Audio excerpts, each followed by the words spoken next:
You've been learning English for a long time. You're pretty good at it. You feel comfortable when you're talking to your teachers and other students, but as soon as it's time to talk to a British person, don't go very well. Why is that? Let's talk about it. Hey up, mate, and welcome to this episode of the BritSpeakPod. I hope you're having a good day. I'm not too bad. Thanks for asking. And if you're new around here, my name is Dan. I'm a British English teacher, and I'm here to help you boost your confidence when communicating in English. Of course, I'm also going to tell you stuff about British life, British culture, and of course, British English. Now, today, we're talking about why you might find it difficult to understand native speakers. It happens to the best of us. When you're talking to other English learners and even your teachers and stuff, it's fine. But then when you speak to people in real life, it don't go as well. And there's a few reasons for that we're going to talk about today. So in today's episode, we're going to start by taking a look at why British people can be so bloody hard to understand and what you can do to try and make it easier for yourself, okay? We're also going to look at why it's important to learn British slang expressions for communication. It's a big thing. We're also going to look at the 10 most used British slang words, what they mean and how you can use them. And then I'm going to be answering your questions as always. So today then, the question is, what is the weirdest British slang expression you have ever heard? We've got a bunch of them. So which is the weirdest one you've ever heard? Put it in the chat and we'll talk about it at the end of the episode. But yeah, without any further ado, let's jump into the first topic. So I often get messages from people, Instagram, email, so on and so forth. And these messages often go something like this. I ask them, what's the biggest problem you have with your English? And they tell me that when they talk to their teachers and other learners, they understand everything, but when they talk to British people, they don't understand anything. And it's quite a common thing, but why does it happen? There's a few reasons for it. The first is that the English you learn in your textbooks and apps and in lessons and with your teachers and things like that is English, but it's a different kind of English to what you'll hear in real life. Native speakers, especially in the UK, we don't sound like the people in your textbooks. We don't use those words. We don't speak in that way. We use different accents and dialects and slang words and expressions, and we do all of that stuff which your teachers don't really tell you much about.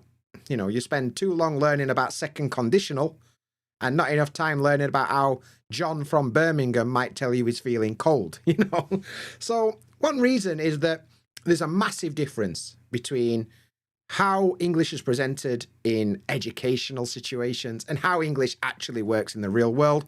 Proper different. And if you're not aware of that difference, it's going to lead to you not understanding what's going on. Of course it is. Native speakers, we also speak really quickly and we skip words and we don't follow the rules that you've been told. Now, probably when you're learning from a teacher, they speak really slowly and clearly and make sure they pronounce each word correctly and clearly so it's easy for you to understand. However, when you talk to somebody in real life and they don't do any of them things and they speak really quickly and they start to push words together and it all sounds like one big sound, you get a bit confused, right? So that were a pretty good example, I think. Now, this is also things that people complain about. Our native speakers speak too quickly. They don't pronounce all the words. They skip words. I don't understand. Well, yeah, if you don't understand, that's going to be difficult to understand, isn't it? It's going to be hard work. Now, another reason is that the UK has got a lot of accents. Now, I've talked about this in other episodes, but I'll mention it again. In the UK, there are like a minimum of 50 different accents, to be honest. Minimum. There's probably more if you get into it. But each region has got its own specific accent where we make the sounds differently, we pronounce the words differently, we've got different pronunciation techniques that we use. So a lot of people, when they think of British English, they think of an accent called RP. RP is like that BBC Queen's English, where everybody will elocute the words correctly and they will ask questions in a slow manner. Yeah, that doesn't really work in UK. Like, I would imagine less than 5%, probably even less than 3% of the UK actually speak in that accent in daily life.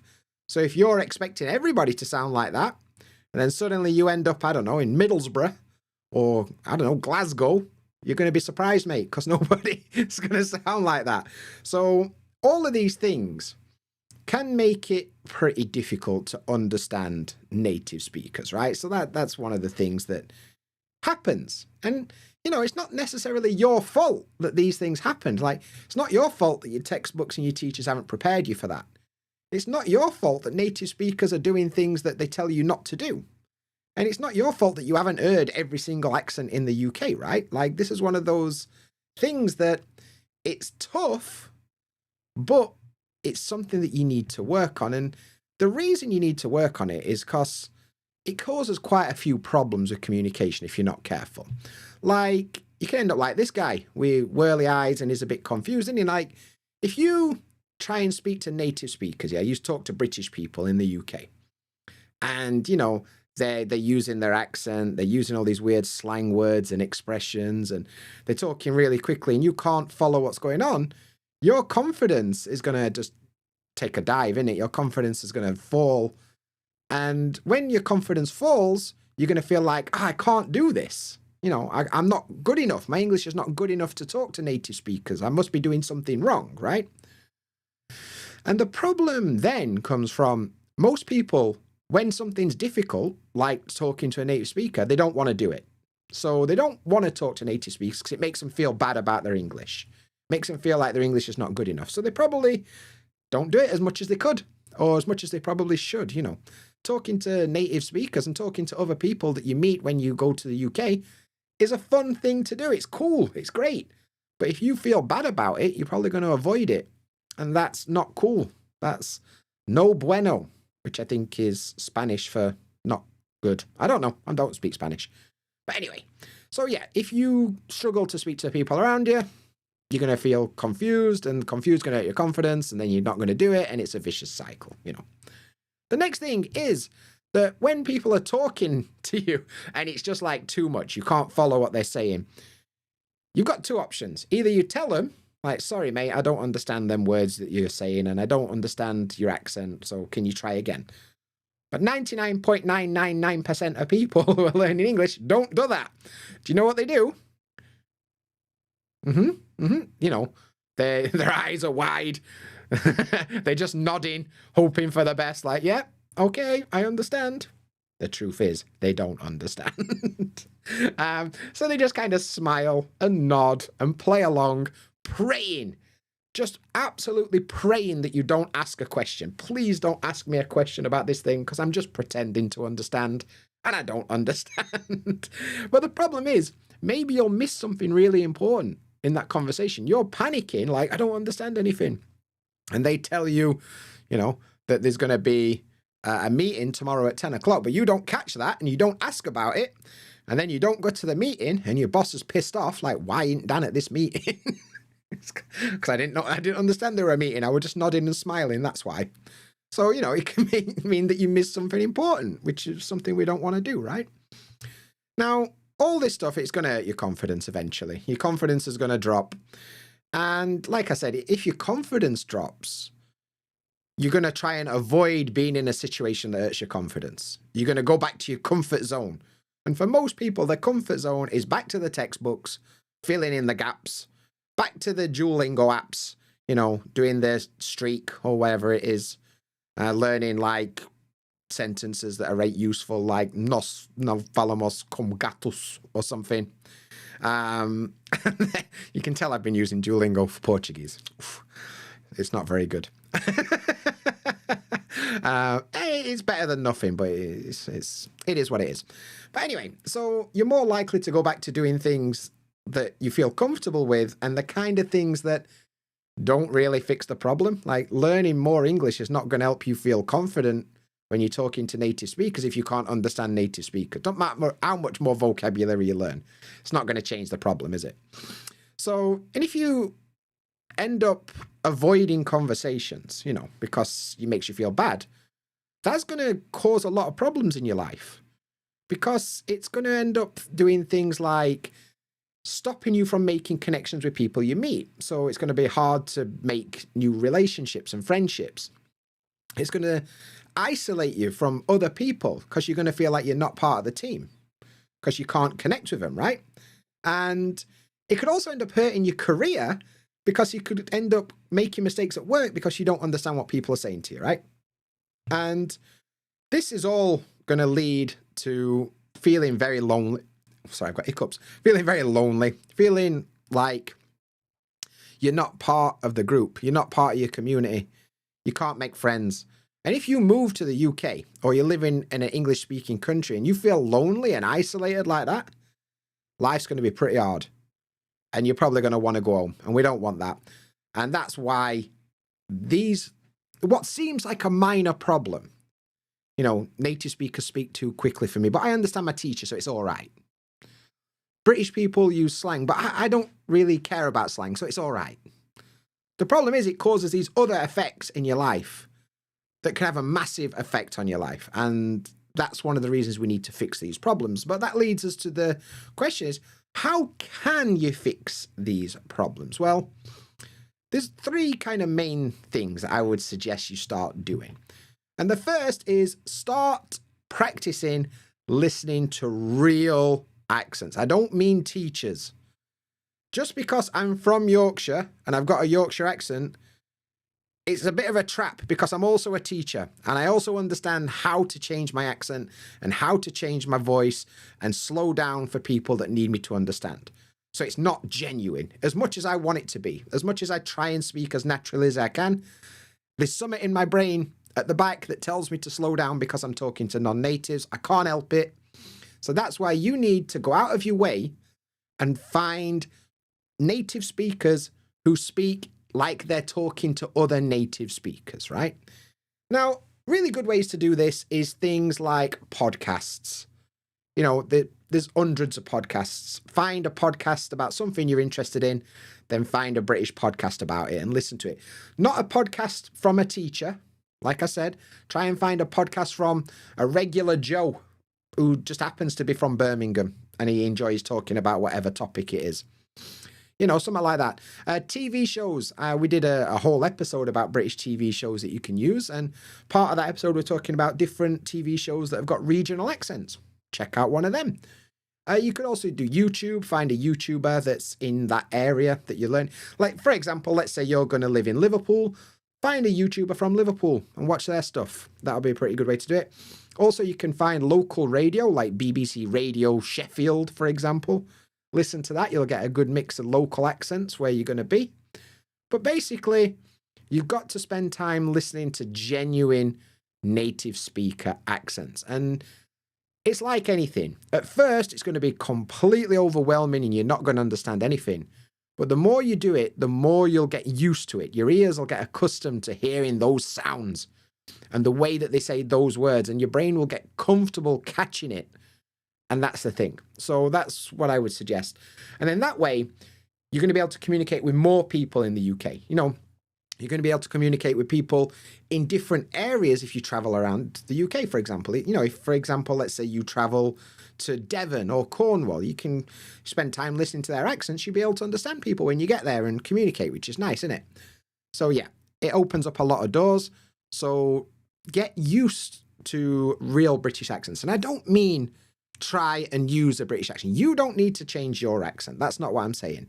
What I'm saying is try and understand other people's accents because, that's part of it, innit? If you can't understand somebody else, how are you supposed to communicate with them? Well, you can't, can you?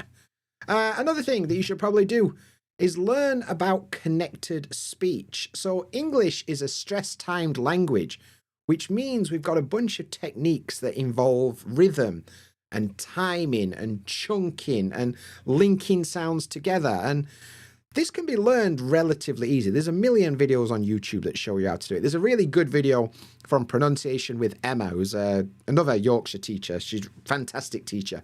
She's got a really good video about like stress in English. So if you want to check it out, you can do. But there's hundreds out there. Do a bit of research. Find out what is going on. Why do we link certain words together? How do we link certain words together? Why does it become, do you want out to eat? Rather than, would you like something to eat? Why does that happen? Because it does happen. Whether you want to do it or not, it still happens. So you kind of need to understand what's happening. It's like this. Have you ever had this situation where you're watching TV, you're watching a British TV show, and the subtitles are on, and you can see the words written out, and you can catch it. It makes sense. But then the second you turn the subtitles off, those individual words disappear and we end up with one really big long sound that you can't catch anymore. That's what's happening. The linking, the chunking, the intonation, the way the stress works is making it so you're not quite catching individual words because we don't say individual words in English. We don't pronounce every word individually. We put them all together in one big sound, right? So you've got to spend time looking at that stuff as well. And last but not least, you've got to spend some time learning British expressions. Now, this is a bit of a touchy subject, to be honest with you, but I strongly recommend, me personally, I strongly recommend you should learn British slang expressions because British people use a lot of weird and wonderful expressions, right? And if you're not prepared for that, when these expressions come up in conversation, you're going to have no idea. A lot of these expressions, there's no way to guess what they mean based on the words. So you're just going to be absolutely confused and you're not going to know what to do. And if that happens, you're going to end up feeling lost in conversation. So make sure that you learn the most common British expressions, especially if you move to an area that's got a lot of dialect words. Learn the words relative to where you're going to be living. And I don't mean go and learn a list of 5,000 British slang expressions. Don't do that. That's not going to work. We'll talk a bit more later about how to actually do that. But what I would say is learn them in context. Learn the most common ones as they come up. Don't just go out of your way to learn everything. Pick up as you go along. And you've got to make sure that you practice. And I don't mean practice using them. Practice recognizing them. If they're showing up in TV shows or podcasts or YouTube videos that you listen to, they're probably good ones to start with. If there's listening exercises that have got them in, that's a good place to start. You've got to recognize them before you can use them, and I think that's pretty important. And yeah, that's basically why I think that British expressions are important. So if you did all of those three things, you practice listening to real accents, so you're not confused by how people are saying things to you. You learn about connected speech and rhythm so you can start to keep up with the fast pace from native speakers. And you learn some expressions that are relative to the people you're going to be talking to. That takes a lot of pressure off you and it makes it a lot easier for you to then go ahead and, communicate with people. And that leads to the fact that you'll then be able to build connections with people. You'll feel less lonely. Maybe you can improve your career and all that good stuff. So it's an important thing to do. And if you need a bit of help getting this kind of thing up and running, I'd strongly recommend checking out my British expressions guide. It's called British English Made Easy. It's got 50 essential British expressions in it. It's totally free. The link is in the description. So check it out now and get started learning some of the more common British slang words. Good stuff. So next then, it leads to a question. And this is a really common question. Now, a lot of people ask me, like, Dan, do I really need to learn British slang? Some teachers will tell you that you shouldn't learn British slang. It's for common working class people. It will make you sound unintelligent. Some people say that. And some people believe that. Even British people. Some British people believe that using some expressions makes you seem unintelligent. Some people swear by it. I do. I think you should definitely learn British slang because it's interesting. We'll talk about all the reasons why in a bit. But should you personally learn British slang? Well, the answer is maybe. Maybe. It depends, doesn't it? So there are some situations where maybe you don't need to learn British slang, right? So, in my opinion, you don't need to learn British slang if the following things are true. If you are never, ever going to speak to British people, you're never in your life going to speak to a British person, fair enough. If you never watch British TV shows or movies, you just watch American shows, you never watch British shows, okay. If you don't need to contact or work with any UK companies, if your company that you work for in your country never deals with British companies and you never have to communicate with a British person through work, fair enough. And if you don't like UK stuff, like you don't like UK bands and podcasts and YouTubers and books and audio books and, whatever else, if you don't like any of that stuff, if all of that stuff is true for you, you never speak to British people, you never watch British TV shows, you never need to work with UK companies and you don't like any British things, then yeah, mate, this is probably not for you. You probably don't need any British slang. And I give you permission to not bother learning that stuff. You can go back to learning whatever you were learning before. Everybody else probably needs to spend at least a little bit of time learning British slang, right? And British slang is very important. And the reason that it's very important, there's a few, right? The first is British people use it.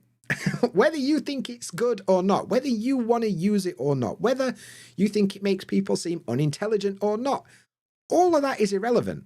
The fact is, it exists. People will use it. And that's a good reason to try and understand. You can't control what other people do, but you can control how you react to it. And if you want to be able to communicate with British people, and if you move to the UK, you want to feel like you're part of your community and you want to connect with the people around you, you need to know these words because other people are going to use them. Simple as, So yeah, British people love to use slang, and that's a good reason to learn it. It will help you connect with Brits. Now, one thing, because I work with a lot of people that move to the UK, obviously. And when they get really excited when they learn a British slang word and somebody says it to them and they understand, they feel like a connection. Even more so if they can use certain slang words with British people. Because, like when you speak to somebody who's learning your language and they're very academic and they're very textbook, you're like, oh, they're doing a good job. But then they say a word to you that they haven't learned from a textbook. You're usually a bit impressed, like, how did you learn that? Where did you learn that word? And I think that's kind of fun. It helps you build a connection. It helps you, me personally, if somebody who's learning English starts using like slang words with me, I feel like, wow, these guys are really getting deep. They're really trying to use my language. They're not just listening to like the textbooks. They're going into like real life English. And I think that's kind of cool. And it will help you connect with British people, The whole point of slang, like if you boil it down, slang is basically a code for people that are part of the group. People inside the group know what the code means and people outside the group don't. So if you want to be part of the group, you better understand what the code means, right? And that's basically what's going on. So slang. It's often tied to culture as well. Like, it's more than just words. It's often tied to historical and cultural aspects. There'll be certain words and expressions that have got a historical meaning, or they'll be linked to the local culture. And it helps you get a deeper understanding of the history and the people of that area and the culture that they have. So it's not just learning little silly words. It's also interesting to learn why they're used and how they're used and how that's related to the culture. It gives you a deeper understanding, which is sometimes nice. And like I said earlier, it helps you fit in. If you don't want to be excluded, you kind of need to know the rules of the group, And if you're spending time and effort learning slang, and even if you don't use it, you're just good at understanding it and it helps you navigate conversations with people around you, you'll feel more like you're part of the group. And it helps you fit in, because God knows it can be bloody miserable if you're not part of your community and you feel lonely and isolated. This will help, okay? So that's why I think slang is important. Now, learning slang is kind of a tricky topic, to be honest, because, yeah, like, how can I put this in a nice way? Slang is not something you should spend 24 hours a day learning. This is something that after you've took care of your immediate needs, you can communicate in daily life situations relatively comfortably. You can, ask somebody for directions and you're not going to be completely baffled. Once you've got to that point where you can survive, let's say you've mastered survival daily life English, so you're not going to starve to death or get lost, then maybe we can start spending a bit of time learning slang. But I wouldn't necessarily suggest going overboard. This is what I would suggest. Learn it in small chunks. So this could be learning a handful of words a week or a month. Maybe 5 words a week or something. That should be more than enough. And make sure that you're not just learning random stuff. Like if you're never going to go to Scotland, for example, maybe learning Scottish slang is not for you. Especially if you're going to be living in, Brighton or something on the south coast and you're never going to go that far north, don't bother learning that slang. Probably not going to be that useful. So learn it in small chunks. Learn the stuff that's relevant to where you are. And kind of try and learn it in little bits and pick it up as you go. You don't need to learn 5,000 expressions. You know what I mean? Try and pick it up in conversations as well. This is another tip. So whether it's people that you're talking to when they say a weird word that you're not sure, go and look it up, because that's probably something you need to know. Or, if you're listening to podcasts, audiobooks, YouTubers, TV shows, and these words come up, pick them up as you go along. You don't need to go out of your way. Just kind of pick it up as you go along. So yeah, like I said, TV shows, whatever. I think especially drama shows are pretty good for it. Things like EastEnders, Coronation Street, Emmerdale, or even like, Top Boy and stuff like this, Derry Girls, they're pretty good for picking up regional dialect words. And if you're going to be living in a specific area, look up lists of really common slang words. Like if you're going to live in Manchester, look up Manchester slang online and see what comes up. And then just pick up a few words a week and just to prepare yourself. And if all else fails, I've got something that might help you out. It's called the British Slang Challenge. It's a mini course that I made that's designed to help you pick up 150 of the most common British slang expressions. So there's 7 units in this course, right?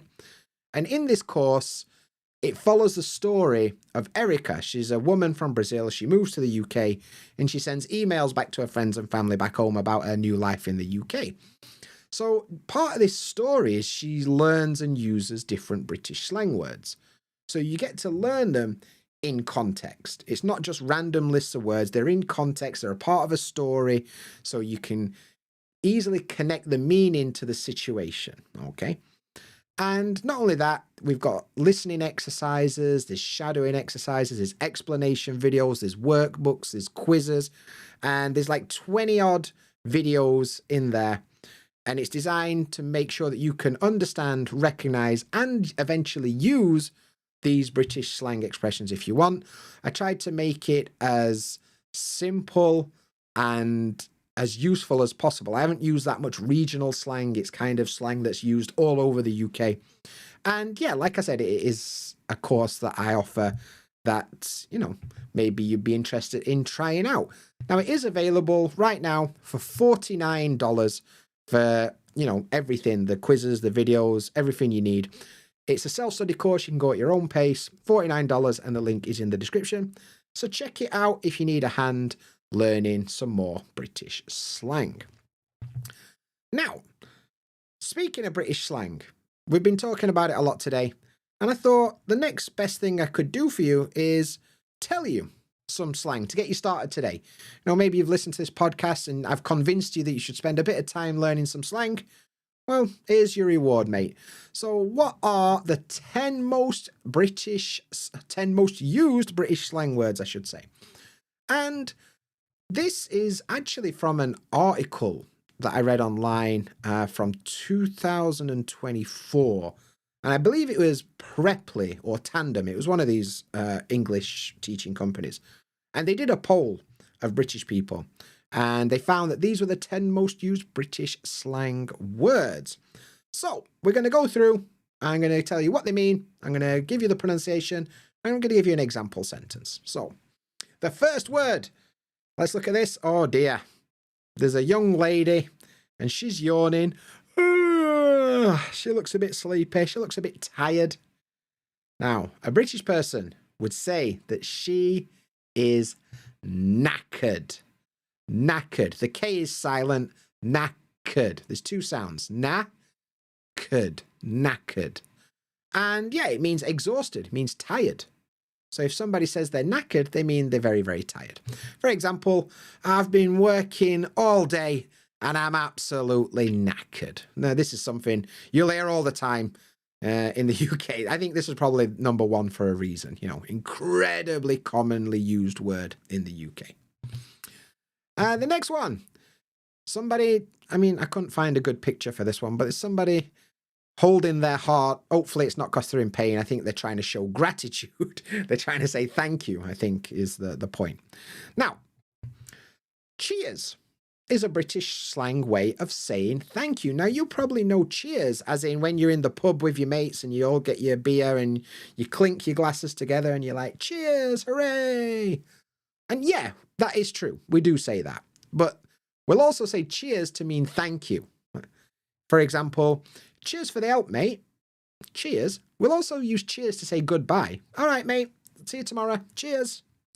So it's got a few meanings, but cheers as thank you is a really, really common British thing. Now, number 3. Oh dear. This don't look good, does it? This girl's and head in hand. She's just like, disaster. Something's not gone well. And her friend doesn't look pretty happy either. So it don't look like they're having a good time. Now, maybe you know the word disappointed, but a British person probably wouldn't say disappointed. They're quite likely to use the word gutted, gutted, gutted. Or, like in my accent, we use a glottal stop, so I say gutted, gutted, and I don't pronounce the T's in the middle. Gutted, gutted, whichever you prefer is fine. And it basically means disappointed, but not just a little bit, usually pretty disappointed. Something bad's happened.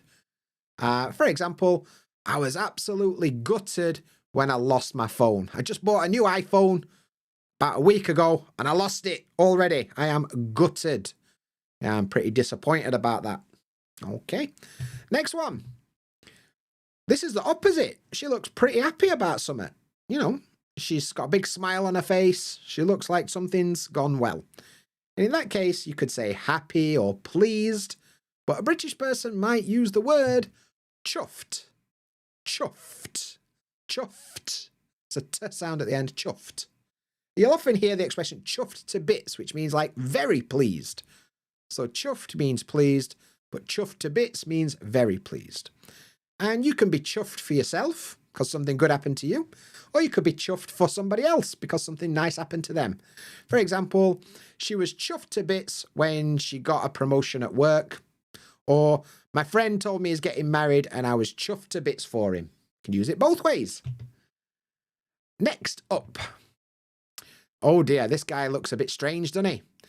He's got a big pile of money like he's some kind of gangster in front of him. And you look in his eyes, you don't trust him, do you? He looks a bit untrustworthy. Seems like you can't trust him, like maybe it's a scam. Something's not good here. Well, in that case, a British person might describe him as dodgy. Dodgy. Dodgy.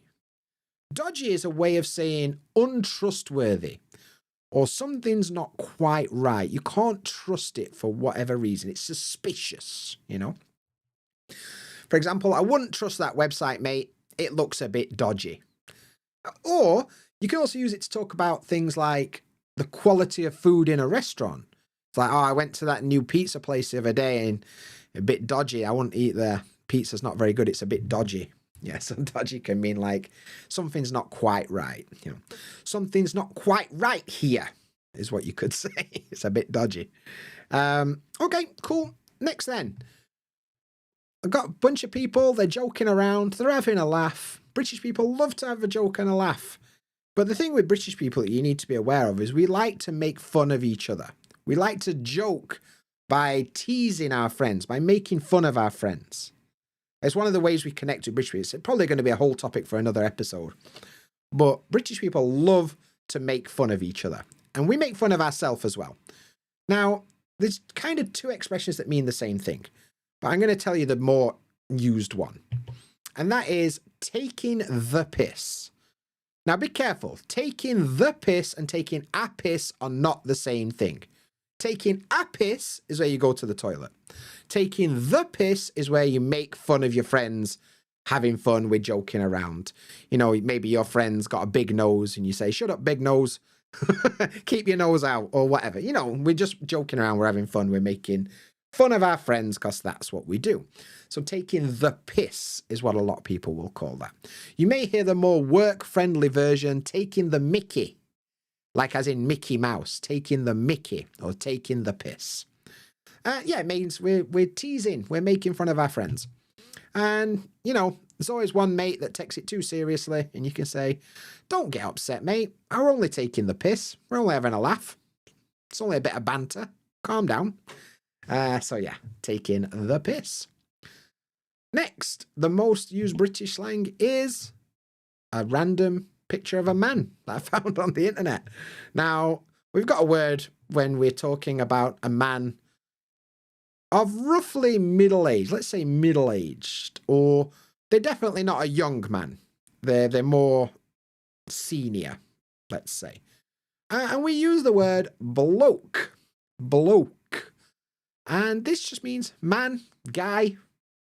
And, you know, if you see the picture, somebody like that, we'll call him a bloke.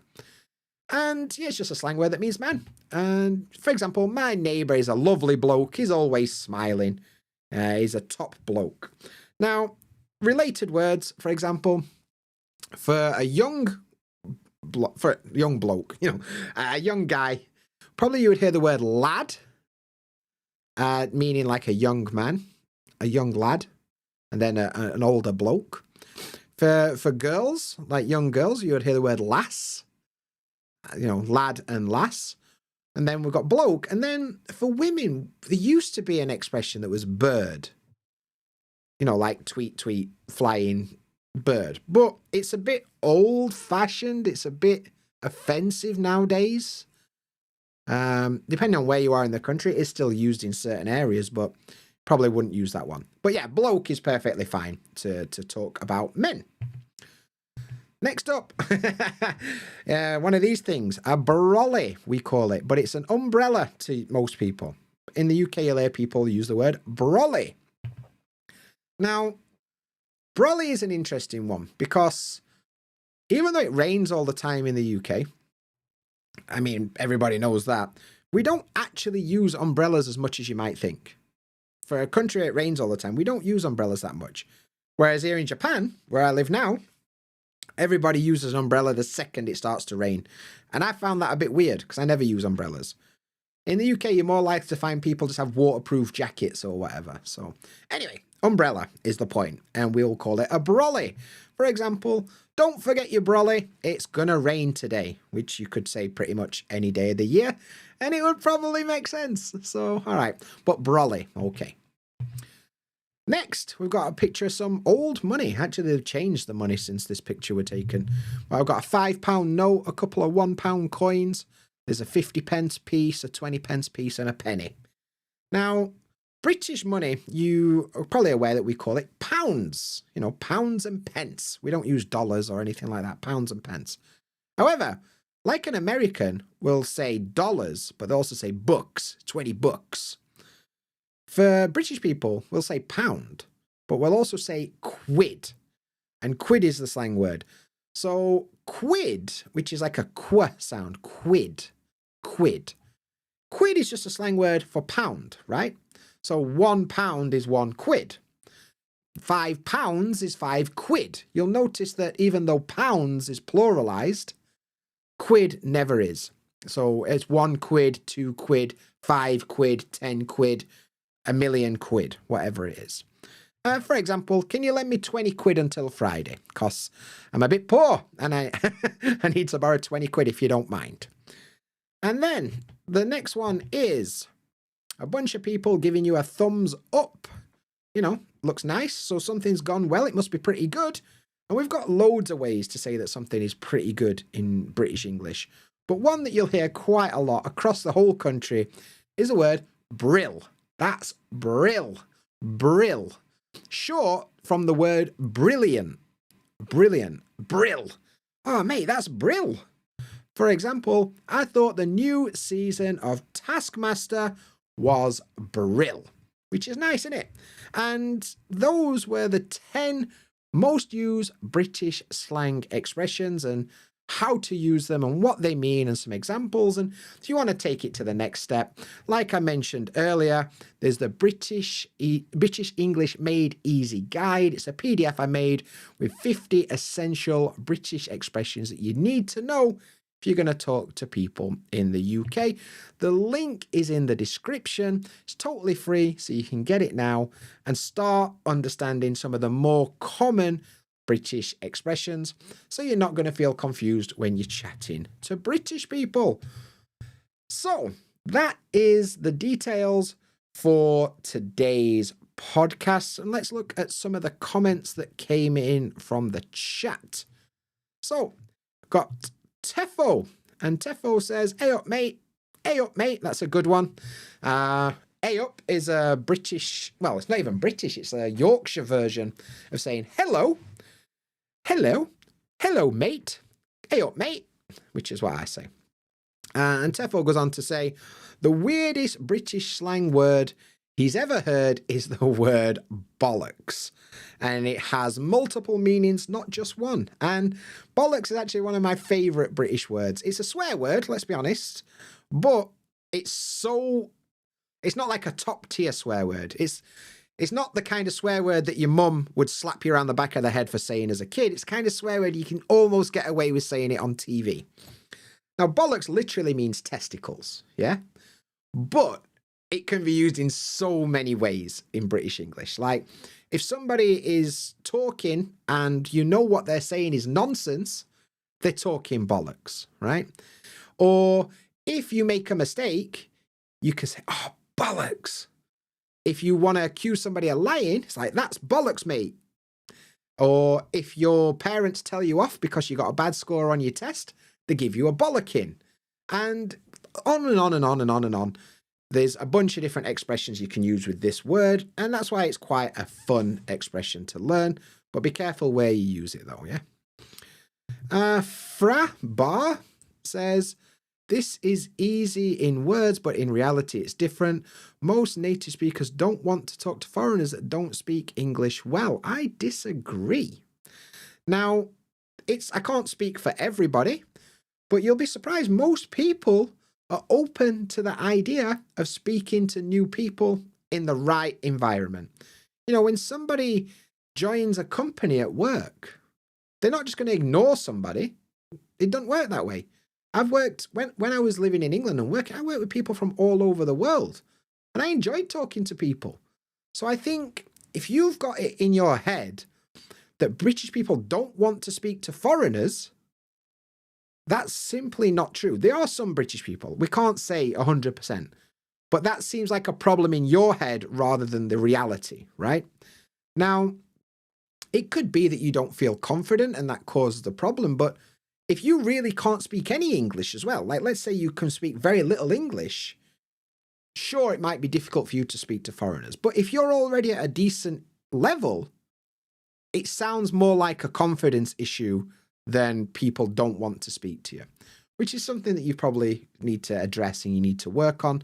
And the best way to do that is start identifying the problems and then working to correct them. And hopefully that's why you're watching this channel, so you can, work on your English and start to feel a bit more confident so you can speak with native speakers. Let's see what else we've got. Another one from Tefo. Are there any difference between American and British slang? Are there any similarities? So there are a bunch of words that cross over, and they're used in both British English and American English. And nowadays, because of the internet and the way language travels overseas now, when a word becomes popular in America, it'll kind of become popular in England as well, and so on and so forth. So, yeah, there are some similarities, but, you know, if I go right back to the beginning of the BritSpeakPod, I'm talking like episode 6 or 7 or something. I had a special guest on, and she's from America. She's called Hannah. And I did a quiz with her, like, can you guess these British expressions? And spoiler alert, she couldn't. It's same with Australia, it's same with Canada. Everywhere's got their own one. If you're not exposed to it, there are differences. But yeah, in answer to your question, Tefo, yes and no. It is basically the answer. What else we got here? I think that's La Volpdia. I found my old notebook for English words, so now I literally write new ones down to remember, even while we talk with friends. That's good. When you encounter new words in the wild, they're probably the words you should spend time learning, because if they've actually happened in your daily life, that's more important than me telling you that you should learn them, you know. That's good. And one last question then from Tefo again. What's the difference between bloke and geezer? Now, geezer is a bit more... It seems more like a London Cockney word, to be honest. It's probably more common down there. But nowadays, geezer has got a bit of a reputation for either being like an old bloke, like a 60s, 70s, 80s. And also, geezer kind of has the air that they're a little bit dodgy. You know, the old geezer's trying to sell me a Rolex, but it's spelt with 2 L's. You know, Rollex. Bit dodgy that, mate. That old geezer. So yeah, it kind of is a little bit derogatory sometimes. So yeah, but lovely stuff, ladies and gentlemen. So yeah, that was today's podcast. I hope you enjoyed it. Be sure to tune in next week for some more. But until then, look after yourself, and I'll catch you in the next episode. See you there.